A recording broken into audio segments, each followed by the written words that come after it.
Breaking news, kecelakaan di Jalan Soekarno-Hatta, Palembang, ayah dan anak tewas di tempat. Kecelakaan di Jalan Soekarno-Hatta, Palembang, ayah dan anak tewas di tempat.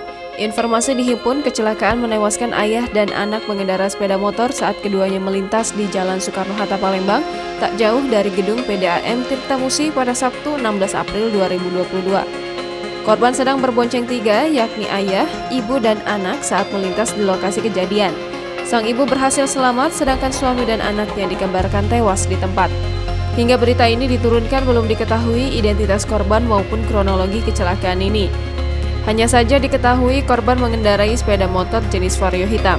Dari pantauan di lapangan, aparat kepolisian sudah melakukan olah TKP awal di lokasi kecelakaan. Seperti diketahui, sepanjang Jalan Soekarno-Hatta saat ini sedang dalam masa perbaikan. Serpihan batu koral untuk mengecor jalan yang berserakan, belum lagi struktur jalan yang tidak rata membuat pengendara harus ekstra hati-hati saat melintas di situ. Apalagi di sisi kiri maupun kanan jalan ini juga tidak ada pembatas, sehingga memang sangat rawan terjadi kecelakaan. Selain itu, juga diberlakukan pengalihan arus dengan hanya menggunakan satu jalur yang dapat dilalui pengendara.